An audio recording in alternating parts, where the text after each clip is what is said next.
Bu taraftan da çek. Kaç gördük? Eksi 23. Aynen. Doğru mu? Buradan kaç gördük?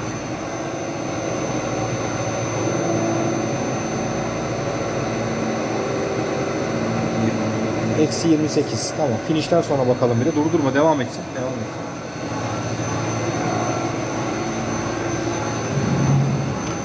Orada devam et. Suya dikkat et biraz.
Evet, toleransımız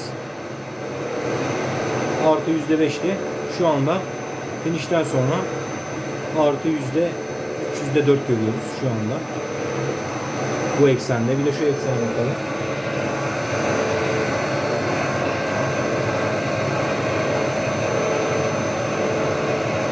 Evet, burada da aynı şekilde. %4, %5. Artı %3, %4, %5. Finish'ten sonraki hassasiyet. Tamam.